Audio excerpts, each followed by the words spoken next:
자, 오늘 설교 제목을 한번 보십시오. 다 같이 크게. 오늘 설교 제목이 멋있어요. 자, 다 같이 설교 제목. 아유, 우리 오래간만에 또 나와가지고 너무 고마워요. 자, 다 같이 크게. 바다에서 마른 땅을 보는 사람들. 누가? 바로 우리가 그렇게 살아야 된다는 거예요. 하나님의 영, 성령이 임하는 사람은 바로 이런 사람들이 되어야 된다, 그 말씀이에요. 자, 오늘 본문의 배경은 우리가 너무나 잘 아는 말씀이에요. 이스라엘 백성들이 430년, 여러분 생각해 보세요.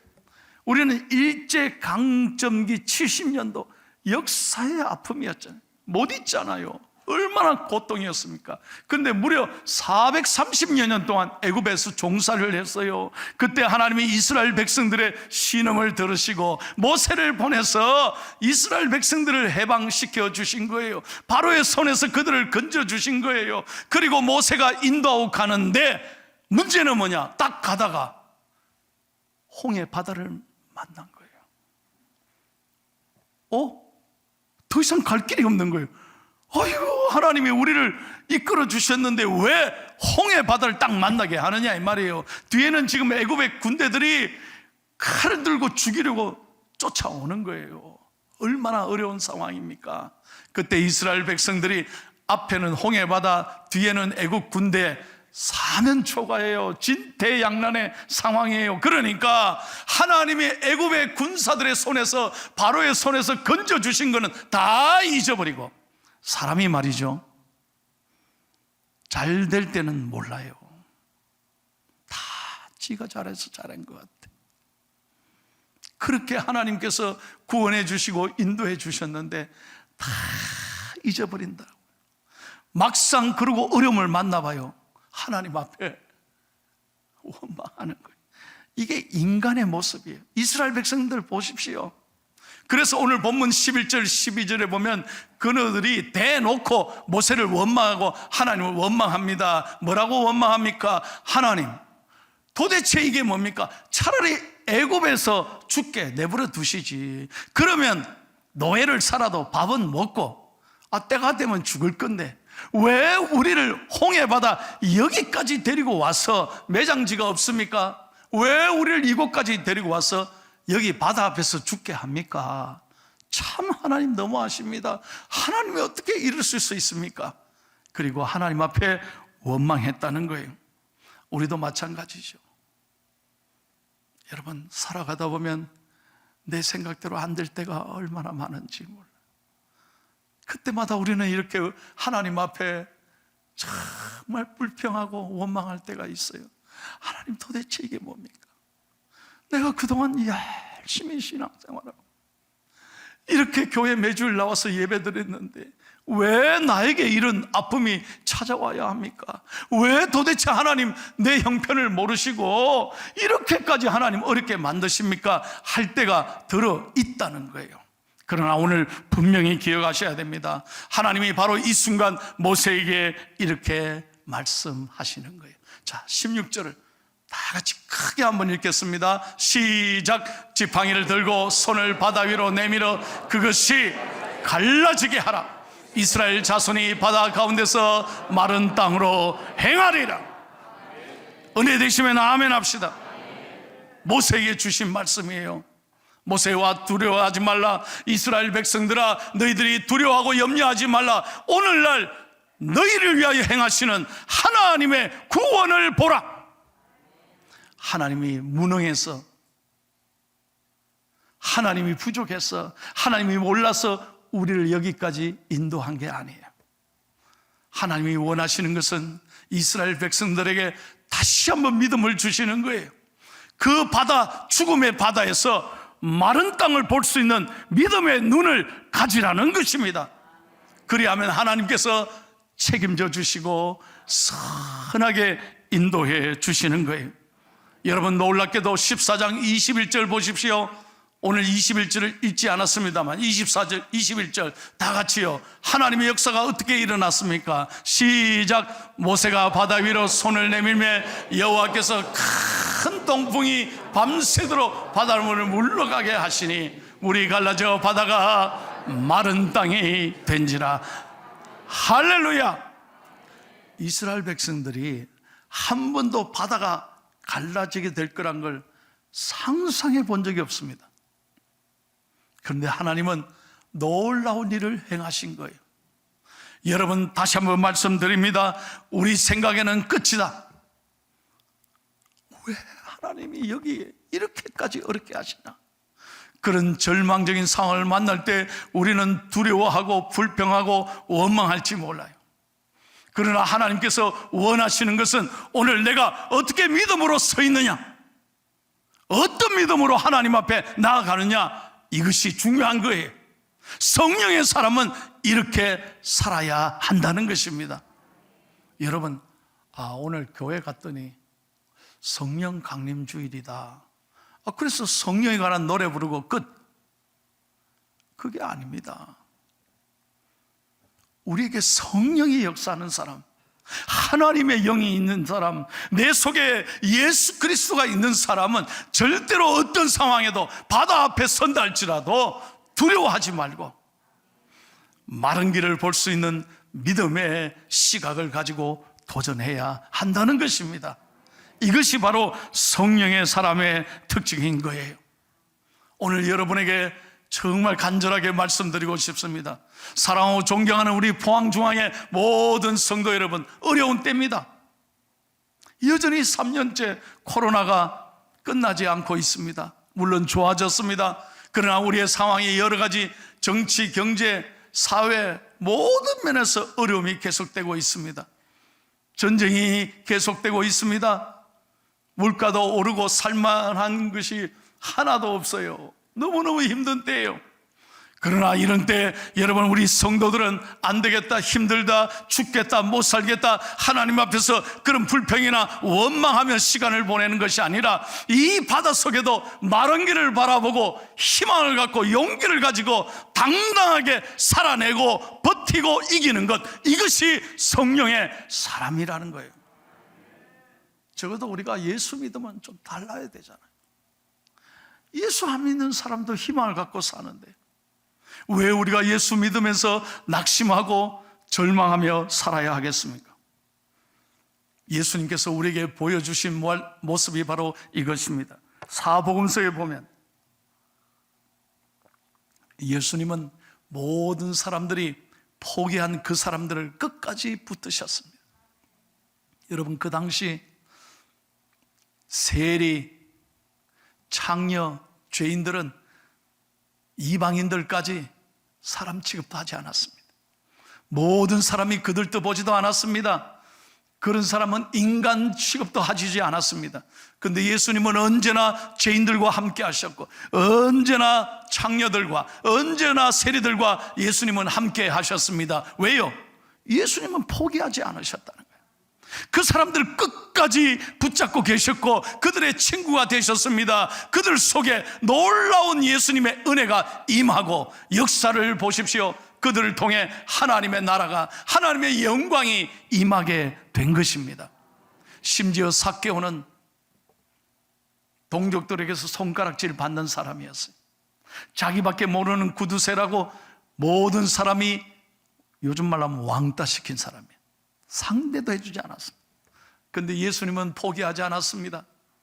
삭개오를 사랑했습니다. 삭개오를 보는 순간 삭개오야 내려오라, 내가 너의 집에 유하여야 하겠다. 예수님이 그 집에 들어가실 순간 삭개오의 인생이 완전히 달라지게 된 것입니다. 그 집안의 은혜를 받고 하나님의 구원이 임하게 된 것입니다. 사랑하는 성도 여러분, 저와 여러분도 마찬가지. 우리는 아무것도 아닌 거예요. 그런데도 예수님께서는 우리를 포기하지 않으십니다. 끝까지 우리를 사랑하시고, 이럴 때 아멘 하면 좋은데요, 끝까지 우리를 사랑하시고 우리를 향한 놀라운 계획이 있는 줄로 믿습니다. 이것이 성령의 사람이라는 거예요. 여러분, 제가요 잊을 수 없는 일이 제 목회 가운데 있었습니다. 저는 그 집사님 생각하면 늘 눈물이 나요. 제가 이제 부목사 때 안수받고 얼마 되지 않았어요. 서울에서 부목사로 목회할 때입니다. 그 집사님은 평생 하나님 앞에 엎드려 새벽 기도하는 거예요. 왜? 자식이 가시였습니다. 그 그 집에 그 자식 하나가 늘 어머니 마음에 상처를 주는 거예요. 왜? 3스타였습니다. 3스타란 뭐냐? 장군이란 말이 아니고 감옥에 3번 들어갔다. 근데 어느 날 새벽 기도만 저를 찾아왔어요. 딱 감이 왔어요. 아, 면회하러 가자는구나. 집사님, 면회하러 가자 그러죠? 가지 마세요. 그랬어요. 목사님, 그래도 목사님 한 번만, 저를 봐서 한 번만. 집사님이 그러니까 안 돼요. 버릇을 고쳐야지 말이야. 맨날 그렇게 안 됩니다. 이렇게 하고. 근데 돌았으니까 너무 마음이 아파. 그럼 한 가지 약속합시다. 뭡니까? 이번에 가서는 절대로 아들 위하는 말 하지 말고, 아들 진짜 원한다면 야단치시고 분명하게 우리 고치고 그렇게 옵시다. 그래 안 하면 나 안 갑니다. 집사님 맨날 가서 울고 말이야. 그러니까 이 애들이 정신을 못 차린 거 아닙니까? 이번에 가서 단디 얘기하면 내 간다. 그러니까 알았습니다. 그 새벽 기도 끝나고 내 차로 모시고 서울구치소로 갑니다. 가는데요, 그냥 가는 게 아니야. 뭘 보따리를 참, 이게 뭡니까? 그래서 1시간인가 기다리고 면회를 했습니다. 딱 처음에 만난 순간 내가 그랬어요. 집사님, 단디 나무래야 돼요. 이번에 확실히 버릇을 고쳐야 됩니다. 절대로 마음 약해지면 안 됩니다 하고 딱 만났어요. 나왔어요. 푸른 제술복을 입고 아들이 나왔어요. 첫 마디가 뭐냐? 밥 먹나? 옆에 있다가 제가요, 밥 먹나는 소리에, 야, 이게 어머니구나. 제가 뭐라고 말하겠어요? 밥 먹었나? 야야, 밥 먹었나? 여러분, 이게 우리 부모님일 것입니다. 남들이 다 손가락질해도 어머니는 그 아들이 최고일 것입니다. 포기하지 않을 것입니다. 내 자식이기 때문에 너무너무 소중하고, 어떤 아픔이 있더라도 그 아들에게 대한 용기와 희망을 버리지 않고 기도하시고 그 아들을 건져낼 것입니다. 그게 어머니 아니겠습니까? 여러분, 그렇습니다. 우리 하나님이 마찬가지예요. 여러분, 우리에 대한 놀라운 계획이 있어요. 오늘 다시 한번 여러분에게 강조합니다. 앞에 홍해의 바다가 여러분을 가로막고 있다 할지라도 우리는 믿음으로 마른 길을 만들어내실 하나님을 믿음으로 바라보고 불평 원망하지 말고 감사함으로 나아갈 때 하나님은 우리 인생을 책임지실 줄로 믿습니다. 여러분, 이스라엘 백성들 보십시오. 이 놀라운 홍해의 기적을 체험했습니다. 그래서 광야 40년을 이제 하나님과 함께 하루하루 걸어갑니다. 그들에게 가장 큰 문제는 먹을 것, 마실 것, 의식주의 문제였습니다. 그런데 놀랍죠? 하나님은 그들만 보내지 않으셨습니다. 구름 기둥 불기둥으로 그들을 지켜주셨습니다. 매일 40년간 하루도 빠짐없이 만나와 메추라기를 공급해 주셨습니다. 그리고 그들에게 쓴물을 단물로 만들어 주셨고, 출애굽기 17장에 보면 바위를 쳐서 생수가 터져 나오도록 그의 목마름을 해결해 주셨습니다. 그런데 여러분, 그들이 하나님의 은혜로 이 광야 40년을 동행하고 걸어왔지만 마지막 순간 가나안 땅에 입성할 그 당시 하나님 모세를 통하여 12명의 정탐꾼을 보내지 않습니까? 민수기 13장에 보면 12명 가운데 10명은 전부 다 못 들어갑니다. 들어가면 다 죽습니다. 오히려 하나님을 의심했습니다. 그들은 눈에 보이는 대로 불평하고 원망했습니다. 부정적인 보고를 했습니다. 여러분, 그러자 그 모든 광야 1세대들은 10명의 말을 듣고 그들은 함께 불평하기 시작했습니다. 잘 기억하십시오. 이 모든 광야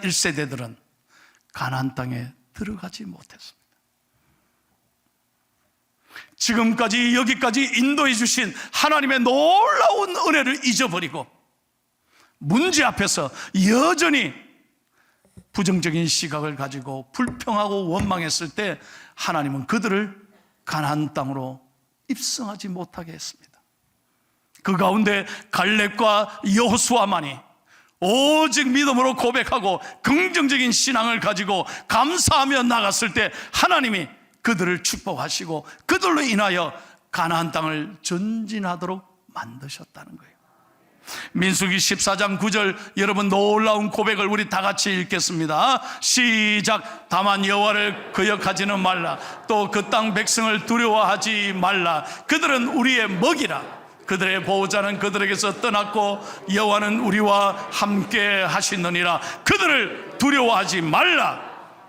은혜 되시면 아멘 합시다. 보십시오, 여호수아와 갈렙은 이렇게 고백합니다. 그들은 우리의 밥이다, 먹이다. 왜? 하나님이 함께 하십니다. 두려워하지 말라는 거예요. 이것이 믿음이고 이것이 성령의 사람의 특징이라는 거예요. 오늘 조금 전에 2부 예배 때 80순이 넘은 어르신이 저한테 와서 이번 주간에 폐암 수술을 하신대요. 그래서 저한테 기도받고 가셨습니다. 오늘 교회 나오시기 전까지는 두려웠다고 그래요. 마음이 힘들었다고 그래요. 과연 내 수술이 잘 될까? 괜히 수술 받는 것 아닌가? 여러 가지 걱정으로 지난밤 며칠 밤 잠을 못 주무셨다고 그래요. 그런데 오늘 교회 나와서 말씀을 듣고 하나님께 맡기고 하나님을 의지했더니 목사님 평안합니다. 왜? 하나님이 함께 하실 거니까. 이것이 우리의 믿음이어야 한다는 것입니다. 여러분 에스겔 37장을 보십시오. 에스겔 선지자에게 하나님께서 마른 뼈 환상을 보여주셨습니다. 골짜기마다 해골이 가득해요. 너무너무 보이는 건 절망적이에요. 그때 하나님께서 에스겔 선지자에게 묻지 않습니까? 인자야, 이 뼈들이 능히 살겠느냐? 그럴 때 여러분 에스겔서 37장 3절을 보십시오. 에스겔이 뭐라고 말합니까? 내가 대답하되 주 여호와여 주께서 아시나이다. 내 생각이 아니라 주님께서 하시면 됩니다. 주님께서 하시면 됩니다. 나는 할 수 없으나 예수 그리스도 안에서 모든 것을 할 수 있느니라. 여러분 37장 5절을 다 같이 읽겠습니다. 보세요, 뭐라고 하나님이 말씀하십니까? 시작. 주 여호와께서 이 뼈들에게 이같이 말씀하시기를 내가 생기를 너에게 들어가게 하리니 너희가 어떻게 해요? 믿으시면 아멘 합시다. 이 생기가 루아흐, 성령인 거예요. 여러분 성령이 역사하면 살아나고 회복되고 꿈을 꾸고 희망을 갖게 되는 줄로 믿습니다. 그게 성령의 역사라니까요. 여러분 베드로를 비롯한 11명의 제자들 보십시오. 예수님이 돌아가셨을 때 그 십자가에 나를 위해서 온갖 고통을 지시고 인류를 구원하기 위해 죽으셨을 때 그들은 비겁하게 도망갔습니다. 얼마나 예수님 마음이 아프셨을까요? 그런데 이 부족한 제자들을 부활하신 예수님께서 만나 주셨습니다. 그들에게 성령의 은혜를 선포해 주셨습니다. 그럴 때 그들이 기도하기 시작했고 복음을 전하기 시작했고 초대교회가 세워지기 시작했습니다. 여러분 그러므로 말미암아 로마가 무너지고 기독교가 국교로서 선포하게 되고 온 세상에 유럽에 복음이 전해지게 된 것입니다.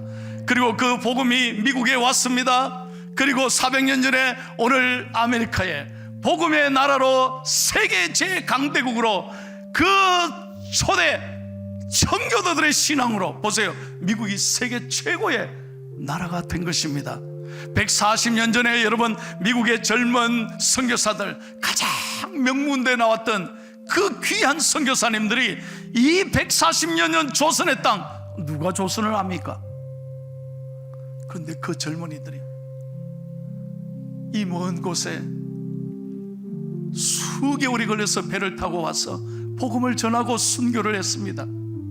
그래서 한국교회, 여러분, 한국 역사에 140여 년 만에 이렇게 교회가 세워지고 병원이 세워지고 학교가 세워지고 하나님의 은혜로 우리 대한민국이 세계 10대 가는 좋은 나라, 잘 사는 나라가 됐다는 거예요. 성령의 사람을 통해서 하나님의 역사가 이루어진 거예요. 여러분, 역사는요, 한 사람을 통해서 일어나는 거예요. 성령의 사람 한 사람 통해서 가정이 변화되고 교회가 변화되고 직장이 달라지고 우리 포항시가 달라지고 민족이 달라지게 될 줄로 믿습니다. 제가 설교를 맺으면서 한 가지 얘기를 할게요. 제가 사는 캘리포니아에서요, 2시간만 이래 동쪽으로 가면 팜스프링스라고 있어요. 팜스프링스, 세계적인 휴양지예요. 여러분, 황량한 사막입니다. 이 팜추리 보세요. 기가 막히지 않습니까? 어떻게 이 황량한 사막에 이런 팜추리가 자라게 될까? 그뿐만 아닙니다. 골프장만 100개가 넘습니다. 별로 놀라지도 않네요. 너무너무 좋은 골프장이 많아요. 그래서 내가 이제 이 얘기예요. 골프 얘기를 하려고 하는 게 아니에요. 어떻게 이 메마른 땅에 이렇게 아름다운 골프장이 이렇게 많을까? 여러분, 한 사람 때문에. 그 한 사람이 어떤 생각을 했느냐? 저 콜로라도의 강에 물을 끌어서 이곳까지 댕겨올 수만 있다면 골프장, 휴양지 만들 수 있다. 그랬더니 사람들이 미쳤다 그러죠. 무슨 저런 생각을. 그 당시에 모든 사람들이 반대했습니다. 그러나 이 사람은 하나님의 시각으로 이 땅을 얼마든지 바꿀 수 있다고 확신했습니다. 그 결과 오늘 팜스프링스는 세계적인 휴양지가 되고 해마다 전 세계의 관광객들이 이곳에 몰려오는 것입니다. 여러분, 저는 놀랐습니다. 한 사람이 역사를 바꾼다는 거예요. 사랑하는 여러분, 어려운 때입니다. 지금 세계적으로 식량 전쟁이 일어나고 있습니다. 어제 뉴스 보셨습니까?